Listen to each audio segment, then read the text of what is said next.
The views and opinions expressed on the following program are those of the host and guests and do not necessarily represent those of any organization, including One Generation Away.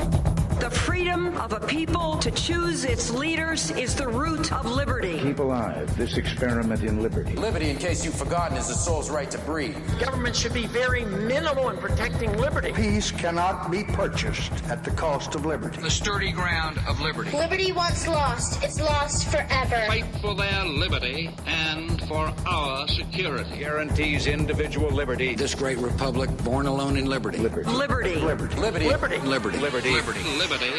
Just how much do you want liberty? This is Liberty Nation with Tim Donner, a production of LibertyNation.com. cutting through the double talk, taking on the topics, going after what the politicians really mean, and making it all clear. For your freedom and your liberty. Liberty Nation with Tim Donner. What is the future of the American Republic?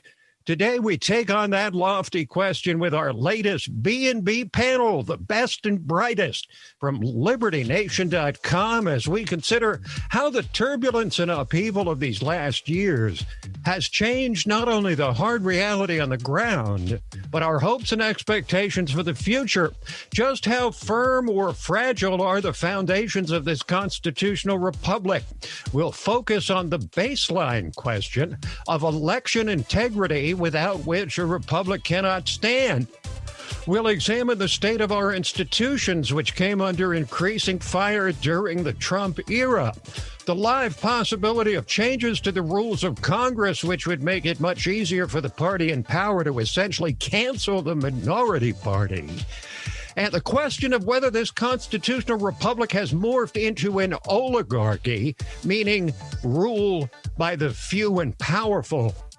And as always, we'll offer up fearless or perhaps fearful predictions of what we might expect over these next 2 to 4 years and beyond. Joining us is our power-packed B&B panel, the best and brightest from LibertyNation.com. National columnist and Heartland correspondent Sarah Cowgill, socio-political correspondent Jeff Charles, and political columnist Joe Schaeffer. And let's start with you, Joe, and the question of election integrity. We're not going to focus so much on what happened 4 months ago in election 2020, but on what can be done going forward to reverse the seemingly radical loss of confidence in our elections among tens of millions of people. What are the most immediate steps that can be taken? And what is the likelihood that such measures will be implemented by 2022 or 24? Well, I think it's two key words, state legislatures. Republicans who are rightly upset about what happened in 2020 don't want to see it happen again. You're not going to get concrete action out of the Republicans in the U.S. Congress. They can perform a useful negative role in blocking H.R. 1, the Democrats' insane overreach, which would codify everything they did last November with mail-in voting, drop boxes, online registration for everything, all of that. The U.S. Congress has a role in blocking that. But if you want to affect real change, it's going to happen in the state legislatures. And we're already seeing it. It's no surprise that Florida and South Dakota, with its two prominent governors that are considered rising stars in the Republican Party, have voiced their concern with this. Georgia, which saw, and this was very good for the America First people who want this change, the Republican establishment got burned with that special election where all those measures that hurt Donald Trump in November, well, it hurt them with the special elections. They lost 2 of their senators on January 5. So Georgia is motivated to enact just logical, meaningful electoral integrity change. So all the real action is going to happen in the state legislatures. This is a very good sign for America First people that do nothing. Congress is not involved here. We're going to have real action on the state level, and I think meaningful change can happen there. So, Jeff, to you, and to what extent do you think will the steps necessary to restore the perceived integrity of elections need to occur, as Joe said, at the state level, as opposed to the federal level? Or is the federal government of today doing its best to usurp the sovereignty of individual states to determine their own laws on voting? While I do think that there are players in the federal government who would like to usurp this process, it's going to happen at the state level. I mean, a lot of times people think that when we elect a president, it's one election that puts him into office. Really, it's 50 different elections that put a president into office. So this has to happen at the state level through state legislatures and what have you. I mean, there's a reason why Senator Rand Paul, after the election, said that he was going to travel to these different states to help them keep people accountable to ensuring the integrity of their state elections. So yes, this definitely will be a state level a process, but you already see the pushback from Democrats in these states. But I do think that, as Joe said, this is a positive sign for the non-establishment America First crowd. We know that the Republican elites in Congress aren't going to do much about this. And I think that's going to have other ramifications going forward. So I do think it'll get better. I think it's going to be a slog. It's going to be an outright brawl to get it done, not a literal brawl. I'm not inciting violence. I'm just saying that this is going to be a fight. So yeah, I think that's what's going to be coming up down the pike. So Sarah, out in the heartland, do people believe that their own disbelief at the outcome of the 2020 election is a harbinger of more inexplicable outcomes, or unique to any election involving an explosively controversial figure like Donald Trump? Frankly, I think what you're going to be seeing soon enough in red states in the middle of America is that they're receding into the background. I hear all the time, emails, random casual conversations that, they don't trust the election, so why vote? So I think we're going to see a mass exodus from even participating in the voting process, at least from a red state point of view. The pandemic was used as the predicate for changing a lot of these voting laws in 2020. Does the diminution of the pandemic, Joe, signal a likely relaxation of this full court press to change voting laws? Well, for those of us who think the pandemic was just something to be manipulated all along, they'll just come up with another crisis when necessary. And this is all manufactured crisis to enact what they want. They got what they want, which is Biden in the White House. And the important thing is the pushback. Like Jeff said, like I said, it's not going to happen from Congress. Mitch McConnell is not going to be leading the red wall against the Biden administration, which he is far more aligned with than he ever was to Donald Trump's America First movement. I think the smartest move by Trump here, and I really hope he does it, is to, he's got this giant sun ball of energy. Shine that on the states. Let the Republican Congress just wither in the shade of his lack of attention for them, and focus on individual state assembly members as state senators who are leading the charge to enact this legislation. It performs two things. It helps get these election integrity measures that are needed in, and it helps cultivate future United States senators, United States House members. So he's killing two birds with one stone. We're going to be focused coming back on the state of our American institutions. Liberty Nation with Tim Donner. Stay ahead of the curve with LibertyNation.com. With one click, you get tomorrow's news today with LNTV's Hot Topics and Analysis, Liberty Nation Radio, The Uprising and Rabbit Hole podcasts, and dozens of insightful original articles. And now, you can keep your kids ahead of the curve with LNGenZ.com. LN Gen Z brings a free-thinking education right into your home for students of every grade level with articles, videos, worksheets, and ready-to-go curriculum. While the media establishment giants are sleeping, you can stay ahead of the curve with LibertyNation.com and get tomorrow's news today. LibertyNation.com.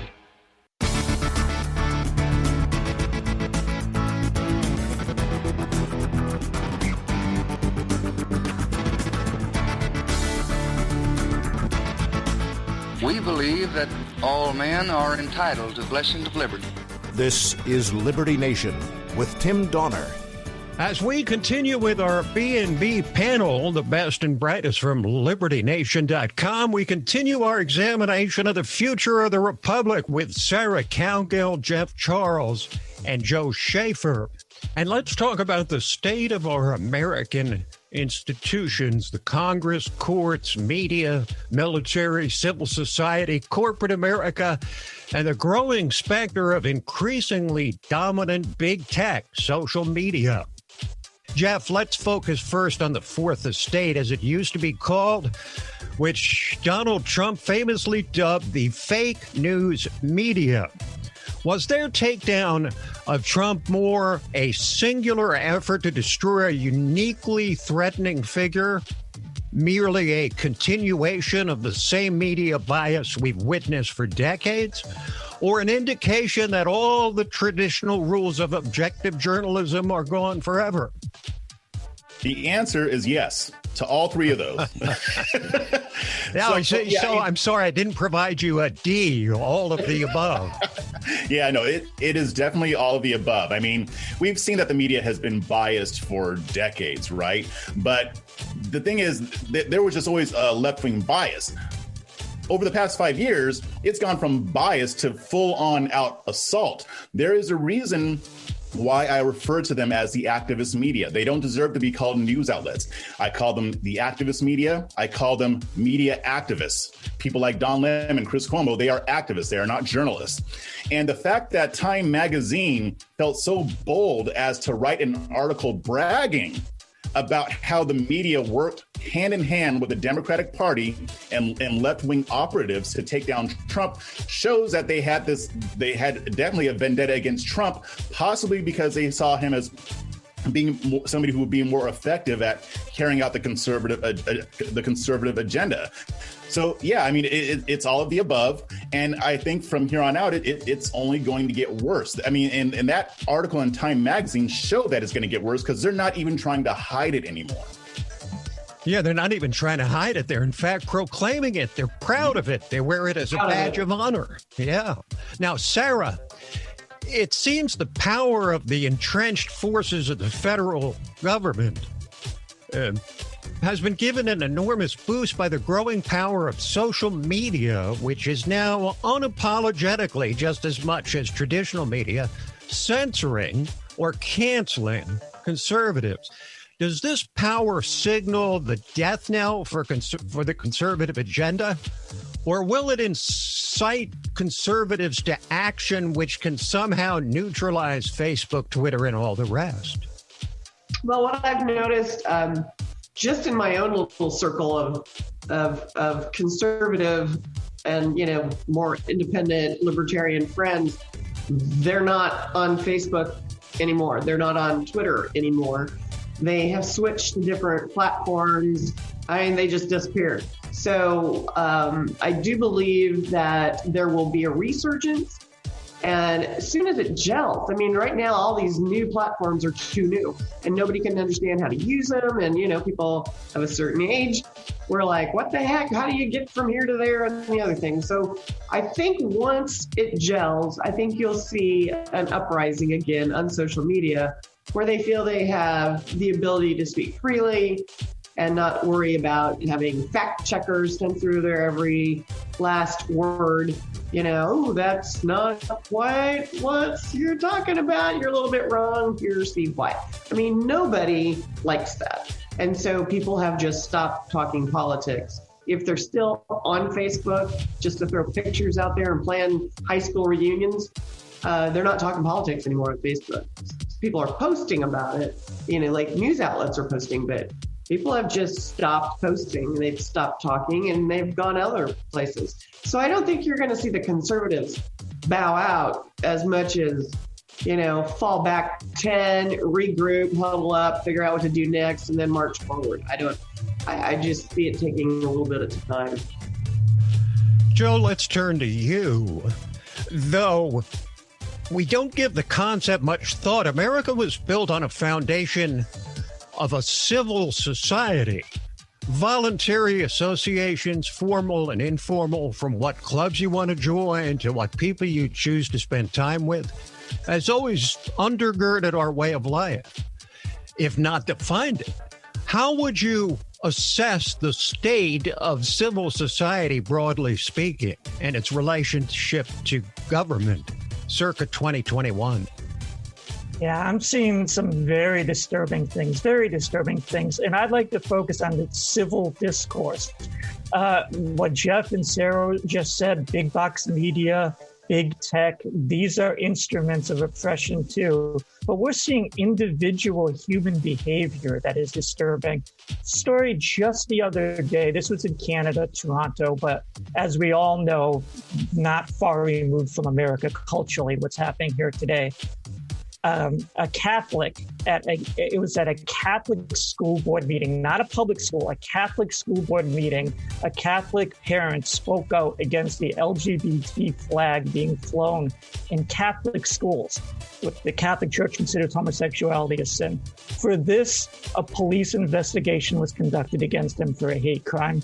A Toronto City Council member accused him of wanting to drown homosexuals because he made a reference to what Jesus Christ says in the gospel about tying a millstone around your neck if you lead children astray.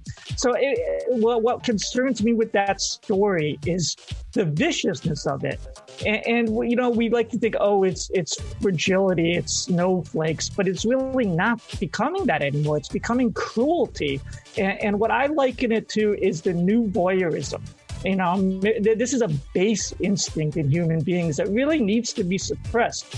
In the past, voyeurism was, you know, we get excited and titillated about these sexual scandals. Well, we've become a nation, a culture of dirty sheet sniffers today.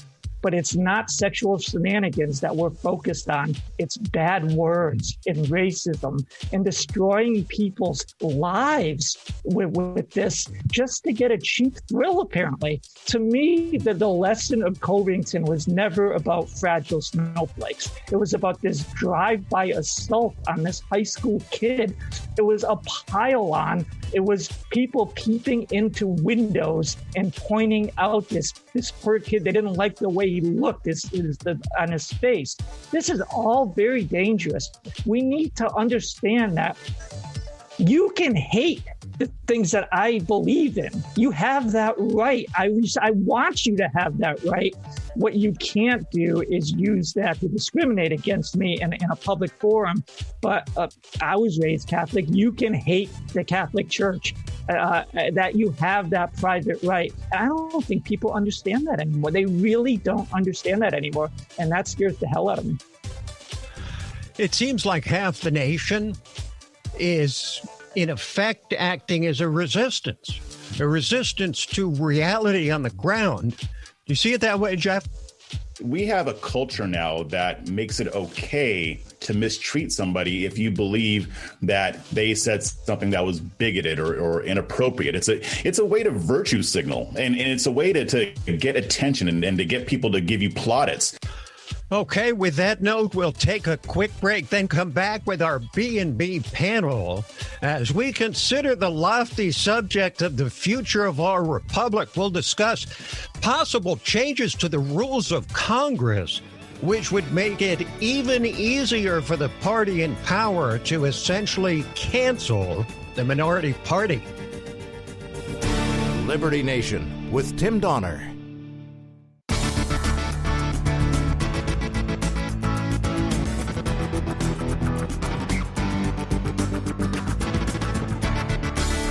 Far more important than my political future and far more important than yours, the well-being of our country. This is Liberty Nation with Tim Donner. As we continue with our B&B panel, the best and brightest from LibertyNation.com, we continue our examination of the future of the republic with national columnist and Hardland correspondent Sarah Cowgill, socio-political correspondent Jeff Charles, and political columnist Joe Schaeffer. It became clear from the first hour of the Biden administration that executive decrees, officially called executive orders, would be the coin of the realm over these next 4 years. This 46th president has shattered all records for use of the executive fiat. But unbeknownst to many, the live possibility exists of changes to the rules of Congress, which would make it even easier for the party in power to essentially cancel the minority party. Add it up, and we're looking at more command and control sought by the federal government than ever.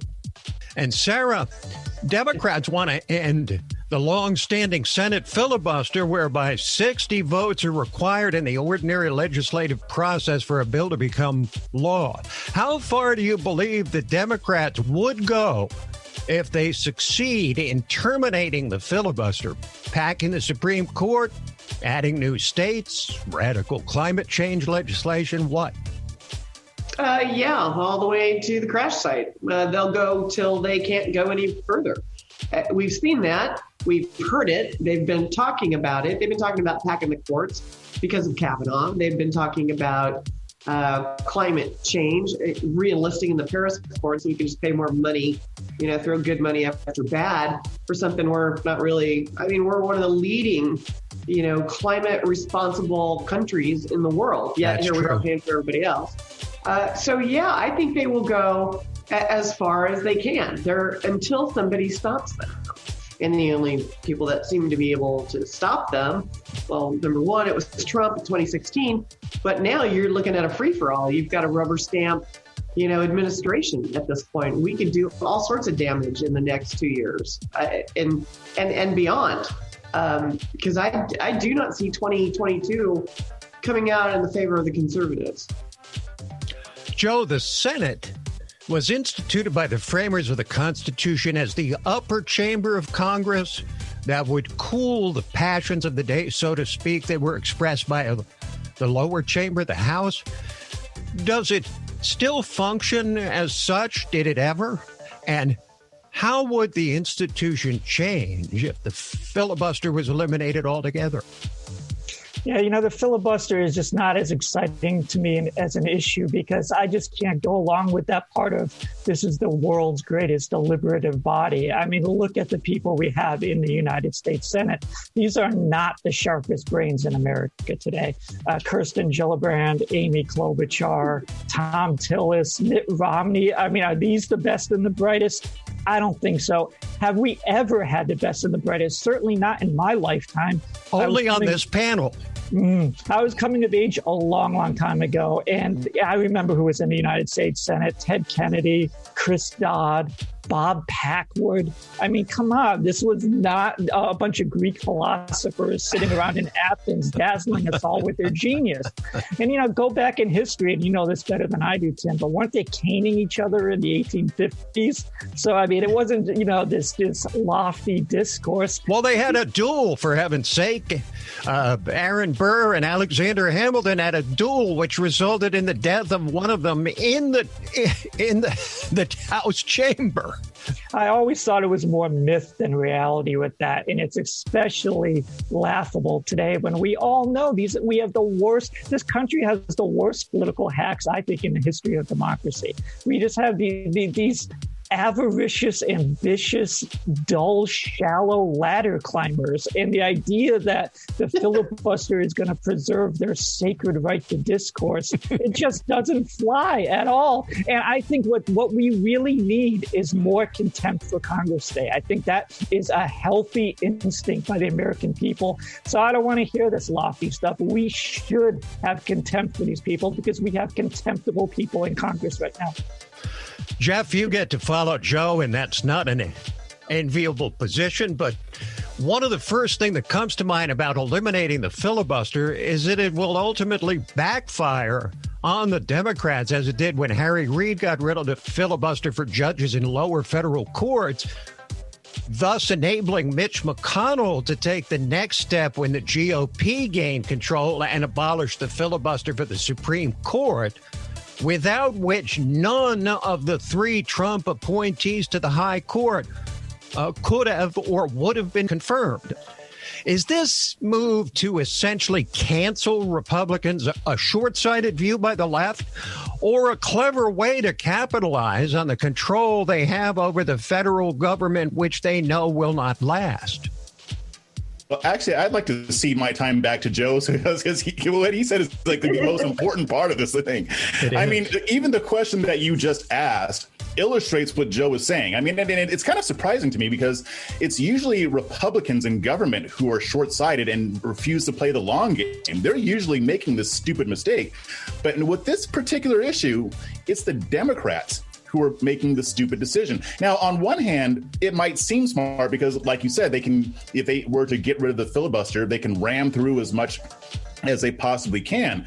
The thing is, though, is that that stuff can be reversed because you took out the filibuster, so it's really not as smart as they think it is. So I want to pull a WWFT. What would the founders think, or what would the framers think of a system where in both the House and the Senate you need only a simple majority to get legislation passed, as opposed to the current system where we have a simple majority only required in the House, but a supermajority, so to speak, 60 in the Senate, because they didn't describe in the Constitution. There's no clause in the Constitution about how the House or the Senate should vote about majorities and filibusters and that kind of thing.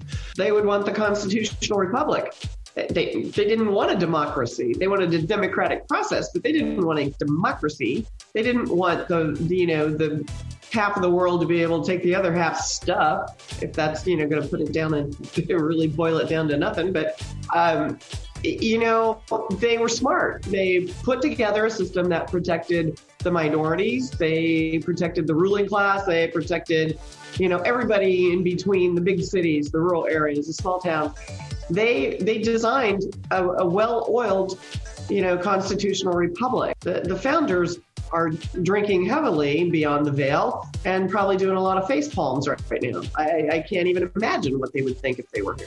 Let's look at the way the U.S. Senate was originally meant to function, since we're talking about our founders' wishes. It was the state legislatures would elect the senators, and that was meant to have the senators really be representative of the interests of the states that they are a part of. What do these senators really represent today? Just more federal entrenched power. Congress is a federal entity from stem to root now, and that includes the United States Senate.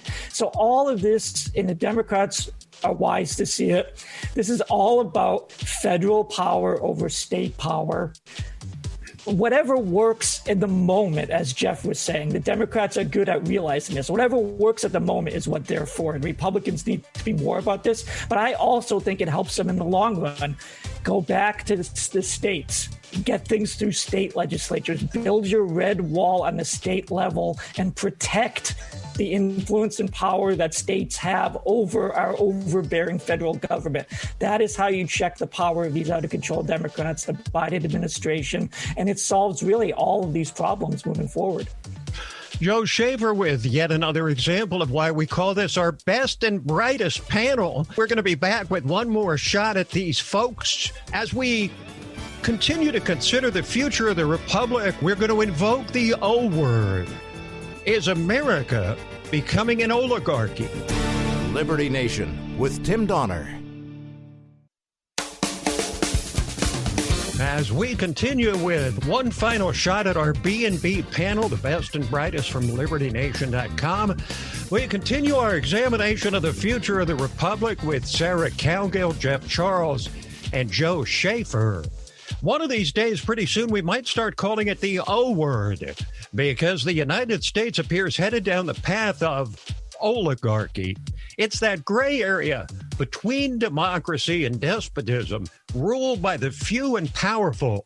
Exhibit A would be Russia and Vladimir Putin, who was bold enough to simply throw his political opponent in jail on trumped-up charges. Iran, China, Saudi Arabia also come to mind. Oligarchy is something that can and does occur in both democracies and dictatorships. A ruling elite effectively directing the ship of state. Joe, has America become an oligarchy? Oh, we've been there for some time, really since the beginnings of the first Bush senior administration started staring us that way.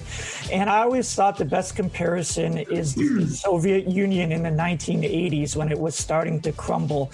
You saw clearly that there was no idealism anymore. The communist ideology was just a way to keep this pack of elites in power for a little while longer. They didn't really care about what was best for the country or for the people. Well, we're seeing that clearly in America today. Our politicians do not care for the best interests of America. They care for their own best interests and the corporate donors who allow them to to have the luxurious lifestyle that they have. So there is this sharp disconnect between our government and the people. I've been writing about this here at Liberty Nation since 2018. Brezhnev's Russia gave way to these aging, decrepit oligarchs is the word. Chernenko gets in there. He drops dead. Andropov drops dead. And what do we have? I don't think it's too cool to say. We have Joe Biden in there, aged, falling apart, representing this system. I'm full of optimism in one way because he is going to open so many eyes into how this system is really crumbling. It's falling apart. How can you maintain control when you so clearly do not care about the people that you are meant to serve? So, Jeff, it seems many of the framers of the Constitution actually had little faith that the radical system of self-government they instituted almost 250 years ago would last beyond a generation or two. Is oligarchy what they feared, or was their fear more about the tyranny of the majority, like the old saying, 2 lions and a lamb voting on what to have for dinner? In reality, they feared that a group of powerful people could hold sway over what the country does and what the country believes. And when it comes to oligarchy, in American society today, there is no better example of oligarchy than what we're seeing with big tech. I mean, we've got the government that has their agenda, but big tech has grown so powerful that it can literally influence the result of an election. It can determine public opinion. It can determine what we think, what we see, what we feel. They have such insight into our desires and what we want, especially when they use it for marketing purposes. But we've seen them already using this for politics. I mean, in that Time magazine article that I mentioned, Mark Zuckerberg had leftist activists over at his house to have dinner to talk about the moderation policies, aka censorship. So yeah, and then you have people from the government. When they step down, they go to work at big tech companies and vice versa. There's this back and forth. There's this pipeline between these big tech companies and the government. And there can be no doubt that big tech is intent on using their influence to push a political agenda, not just a revenue agenda. Well, Sarah, it seems like the good folks in the heartland have not considered the term oligarchy. They didn't consider that when they voted Donald Trump into the White House. But is it not fair to say that they definitely were driven by their belief that power had been seized by a small number of distant and unaccountable elites? Absolutely. I mean, you brought people out. Donald Trump brought people out of the woodwork. They felt they finally had somebody who wasn't going to be a part of the problem. He was going to be a solution. And they have been feeling left out, lower rung of the totem pole for a long time. So oligarchy, that might not be the word they use because, it's a little bit bigger than, just deep state. But I think you're seeing that they've already known that this has been going on and on and on, and somebody was going to give them hope to get out from under this. And, I think he tried his best, but when it comes down to it, the heartland, they're in a quandary. I don't think they know which way is up right now, but they do know that they don't have an effective voice at the moment. As we look at the future of the Republic, each of you, are you on balance more optimistic or pessimistic? It can be 51-49 or 60-40 or 70-30. But are you on balance, Joe, more optimistic or pessimistic about the future of the republic than you were, say, 2 years ago? Well, this is going to sound contradictory, but it makes perfect sense to my crazy mind. I think that we have never been in more peril, and I'm optimistic for that reason. People needed to be woken up. I think actually, when I say peril, the greatest threat was Americans slumbering as they were slowly losing their freedom. And now it's being put right before their face. And that's a good thing, but it is a very dangerous time. Jeff, optimistic or pessimistic on balance for the future of the republic? Like the saying goes, it's going to get worse before it gets better. Under this administration, we are going to see the federal government try to usurp as much power from the states as they possibly can.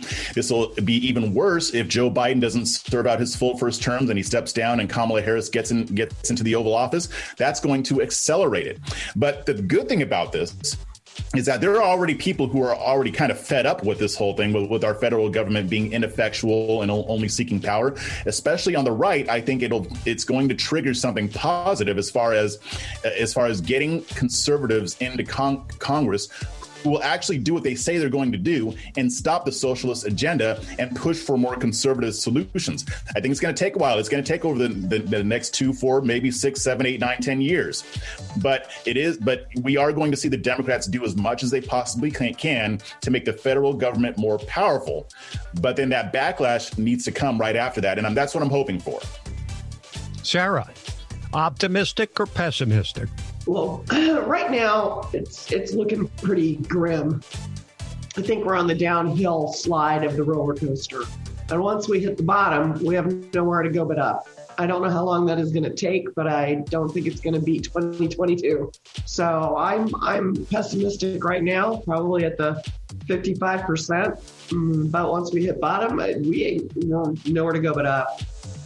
Okay, we're going to close with each of you offering up one brief prediction for the future of the republic. That's the only constraint. You can make a prediction of anything you want. Joe, you get to go first.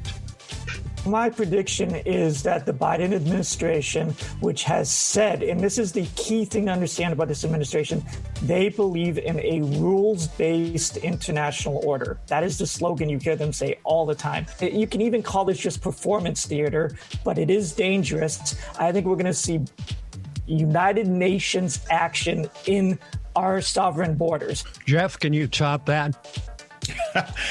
My prediction will be, I'm going to focus on the right here. I'm going to focus on the conservative movement. What Trump is leading right now, people like Matt Gaetz, Scott Presler, they are leading movements to overthrow the Republican elite. This civil war is going to, on the right, is going to intensify. And I do think that the America First crowd will eventually be victorious. And my hope, this is more of a hope than a prediction, is that the right will finally start to go back to focusing more on local and state politics as well, to act as that wall against federal overstep. Okay, Sarah, you get to issue the final prediction. There will be a huge upheaval in the Biden administration. I do not see him lasting till the midterms. So when he goes down and she comes up the ladder, I think you're going to see a huge upheaval across the aisle, everywhere. Well, that is it for our B&B panel on the future of the American Republic. And I want to thank Joe Schaeffer, Jeff Charles, and Sarah Cowgill, all at LibertyNation.com, where you can not just hear them or see them, but you can read them. So go ahead and do that. Thanks for joining us.